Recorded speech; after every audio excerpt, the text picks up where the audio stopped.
Hello दोस्तों, नमस्कार। स्वागत है आपका आर के एंड आर जे क्लासेस में। आज फिर आप लोगों के बीच उपस्थित हूँ नए सेशन के साथ। सेशन शुरू करने से पहले वीडियो को लाइक शेयर जरूर करें। यदि आप चैनल पर नए हैं तो चैनल को सब्सक्राइब करना ना भूलें। आज का पहला प्रश्न है, निम्नांकित में से विसर्ग संधि से बना शब्द है ए प्रतिष्ठा, बी अजंत, सी परोक्ष या डी नवोदय। इस प्रश्न का राइट आंसर होगा सी परोक्ष। सी परोक्ष। आइए जानते हैं कैसे।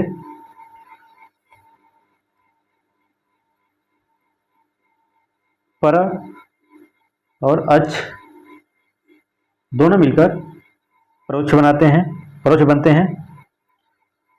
और ये जो प्रतिष्ठा है ये व्यंजन संधि का उदाहरण है। अजंत ये भी व्यंजन संधि का उदाहरण है। और नवोदय यह गुण संधि का उदाहरण है। अगला प्रश्न है, ऐक्य शब्द का उचित विलोम है ए अनैतिहासिक, बी अनैश्वर्य,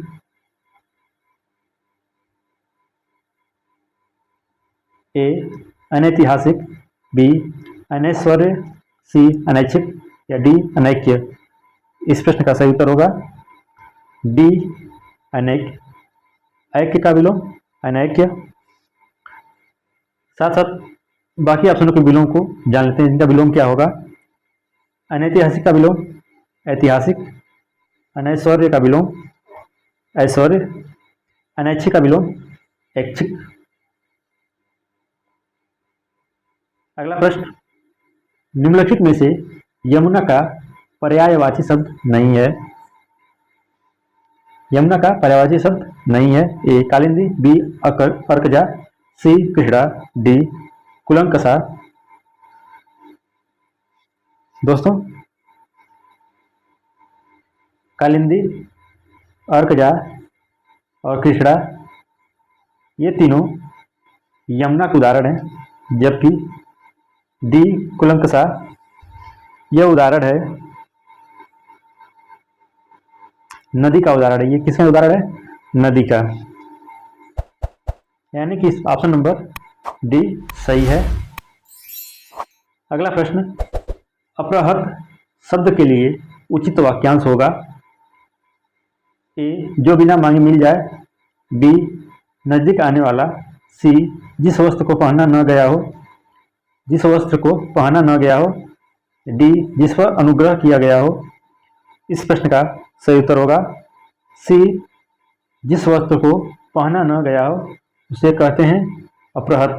अपहृत। और दोस्तों, जो बिना मांगे मिल जाए उसे क्या कहते हैं? अयाचित।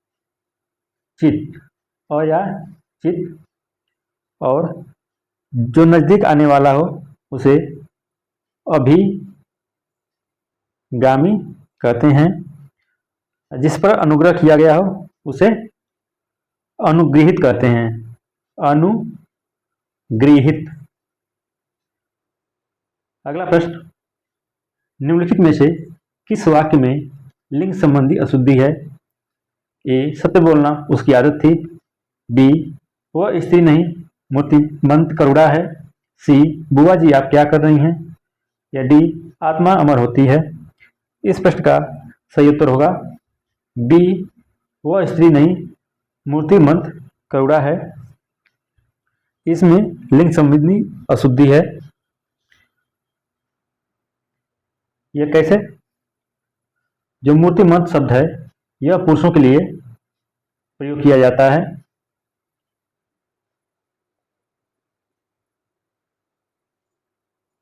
अगला प्रश्न, कई लोग तो उन्हें प्रत्यक्ष रूप से देव या भगवान मानते थे।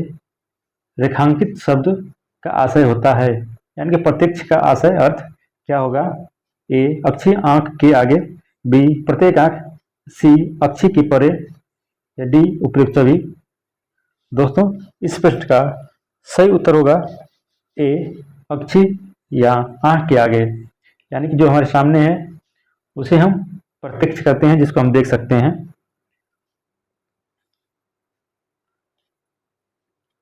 अगला प्रश्न, इनमें से कौन सा शब्द बहुवचन के रूप में प्रयुक्त होता है? ए गांधी जी, बी लोग, सी आप, या डी उपयुक्त सभी। इस प्रश्न में सही उत्तर होगा डी उपयुक्त सभी।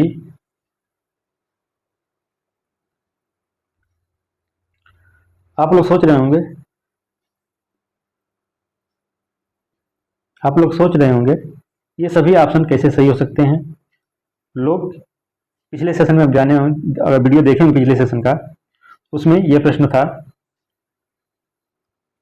आपको जानते ही हैं ये बहुवचन के रूप में प्रयोग किया जाता है, लेकिन गांधी जी शायद इस शब्द को देखकर आपके मन में संशय उठता हो, तो इसको बहुवचन के शब्द में कैसे हम यूज कर सकते हैं, कैसे प्रयोग करते हैं, क्योंकि गांधी जी तो एक ही थे। आप दोस्तों आप प्रयोग करके एक बार देखिए, गांधी जी आता है या गांधी जी आ रहे हैं, इसमें इस दोनों वाक्य में कौन सा अच्छा लग रहा है सुनने में। ठीक, तो गांधी जी आ रहे हैं किस में प्रयोग किया जाता है, बहुवचन में। ठीक, अगला प्रश्न, निम्नलिखित में से पुल्लिंग स्त्रीलिंग जोड़ा असंगत कौन सा है। ए छोटा छोटी, बी देवी देव देवी, सी भगवान भगवती, डी साधु सन्यासी। इस प्रश्न का राइट आंसर होगा डी साधु सन्यासी, क्योंकि साधु के साथ साध्वी का प्रयोग होगा, जबकि सन्यासी के साथ सन्यासिनी प्रयोग होगा। अगला प्रश्न, 30 जनवरी 1948 को वे इस संसार से विदा हो गए। इस वाक्य का काल कौन सा है। ए सामान्य भूतकाल, बी आसन्न भूतकाल, सी पूर्व भूतकाल, डी अपूर्व भूतकाल।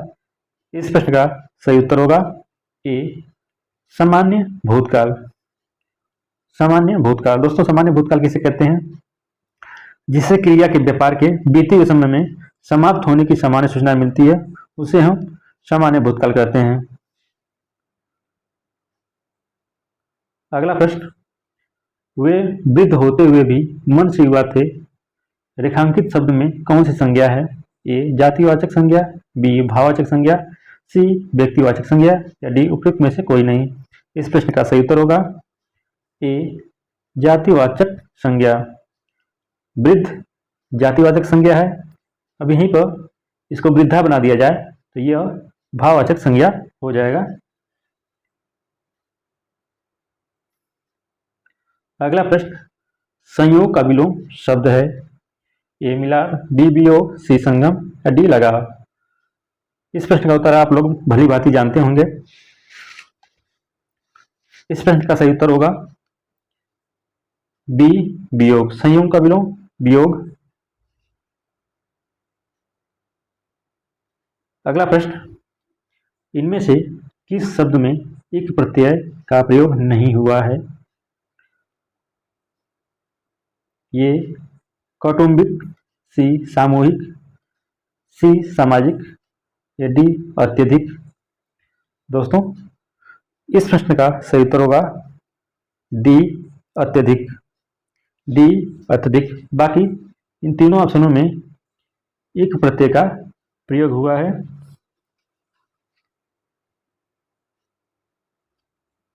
यदि हम अत्यधिक का संधि विच्छेद करते हैं तो अति धन अधिक, ये होता है अत्यधिक। उपाध्याय शब्द में उपसर्ग है। ए उप, बी उप और आ, सी उप अधिक, डी उप और आ। दोनों ऑप्शन सेम है। इस प्रश्न का सही उत्तर होगा सी उप और अधिक।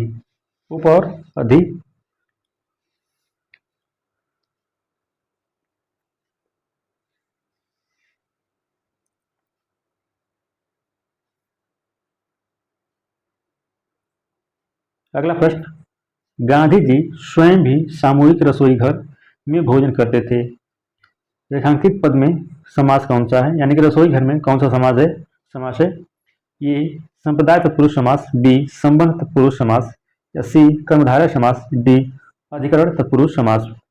इस प्रश्न का सही उत्तर होगा ए संप्रदान तत्पुरुष समास।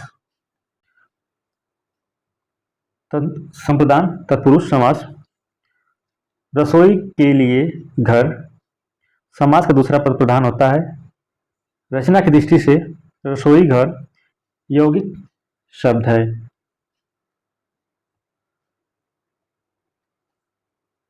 अगला प्रश्न, पंक्ति शब्द व्युत्पत्ति की दृष्टि से है। ए तद्भव, सी देशज, बी तत्सम, डी विदेशज विदेशी। इस प्रश्न का सही उत्तर होगा बी तत्सम शब्द पंक्ति। अगला प्रश्न, संविधान सभा ने वंदे मातरम को भारत का राष्ट्रीय गीत स्वीकृत किया। ए 24 जनवरी 1947 को, बी 26 जनवरी 1950 को, सी 24 जनवरी 1950 को, या डी 22 जुलाई 1947 को। इस प्रश्न का सही उत्तर होगा सी 24 जनवरी 1950 को।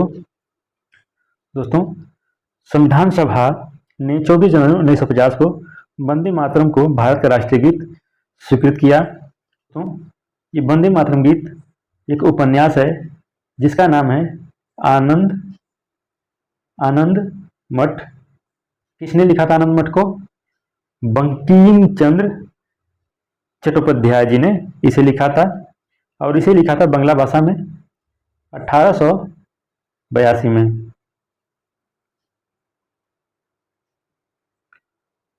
अगला प्रश्न, ओलंपिक के आदर्श वाक्य में शामिल है। ए सिटियस, बी अल्टियस, सी फोर्टियस, या डी उपयुक्त सभी। इस प्रश्न का सही उत्तर होगा उपयुक्त सभी, डी उपयुक्त सभी। अगला प्रश्न है, मृणालिनी साराभाई निम्नलिखित में से किससे जुड़ी हैं? ए स्वदेशी आंदोलन, बी भारत छोड़ो आंदोलन, सी शास्त्रीय नृत्य, या डी ऑल इंडिया रेडियो। इस प्रश्न का सही उत्तर होगा सी शास्त्रीय नृत्य, सी शास्त्रीय नृत्य।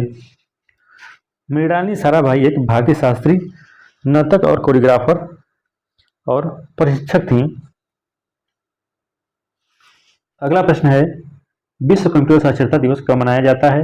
ए 2 दिसंबर को, बी 5 जुलाई को, सी 14 नवंबर को, डी 3 नवंबर को। इस प्रश्न का सही उत्तर होगा ए 2 दिसंबर को, 2 दिसंबर को। दोस्तों, 2021 में विश्व कंप्यूटर साक्षरता दिवस की थीम क्या थी, विषय क्या था? आप इसे जरूर याद करें, शायद परीक्षा में पूछा जा सकता है। इसकी थीम थी मानव केंद्रित रिकवरी के लिए साक्षरता, डिजिटल विभाजन को कम करना। विश्व कंप्यूटर साक्षरता दिवस पहली बार 2 दिसंबर को 2001 में मनाया गया था। अगला प्रश्न, सुकलाम फांटा राष्ट्रीय उद्यान कहाँ पर स्थित है? ए म्यांमार, बी श्रीलंका, सी नेपाल, डी भूटान। इस प्रश्न का सही उत्तर होगा सी नेपाल। सुकला फांटा राष्ट्रीय उद्यान नेपाल में स्थित है। 1976 में इसे राष्ट्रीय उद्यान के रूप में मान्यता दी गई। किसे? सुकला फांटा राष्ट्रीय उद्यान को।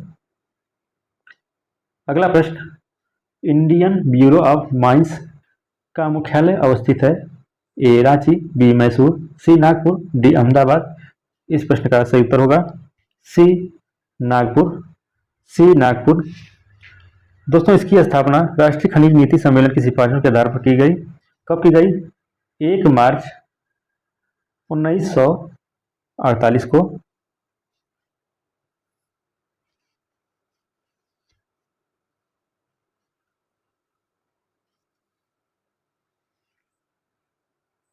इसी के नाम पर एक और है Indian school of mines, Indian school of mines.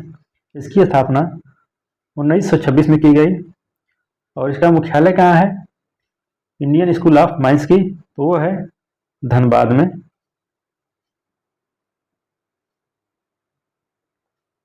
अगला प्रश्न, निम्नलिखित में से किस शहर को पूर्व का स्कॉटलैंड कहा जाता है? ए इम्फाल, बी शिलोंग, सी आइजोल, डी सिलचर। इस प्रश्न का सही उत्तर होगा बी शिलोंग। पूर्व का स्कॉटलैंड किसको कहते हैं? शिलांग को। मेघालय की राजधानी शिलोंग है। दोस्तों, मेघालय की स्थापना यानी गठन 21 जनवरी 1972 को की गई थी। अगला प्रश्न है, निम्नलिखित में से कौन सी नृत्य शैली राजस्थान से संबंधित है?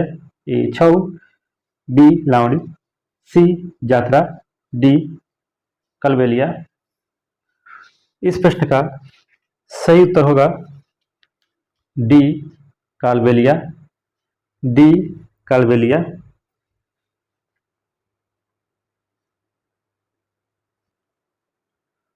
अगला प्रश्न, YIM हिंदू नामक पुस्तक किसने लिखी है? ए शशि थरूर, बी अटल बिहारी वाजपेयी, सी मनमोहन सिंह, डी नरेंद्र मोदी। इस प्रश्न का सही उत्तर होगा ए शशि थरूर। ए शशि थरूर।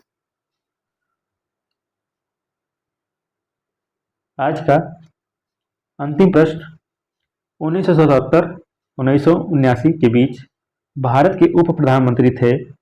ए JB कृपलानी, बी जगजीवन राम, सी JC शाह, डी मोरारजी देसाई।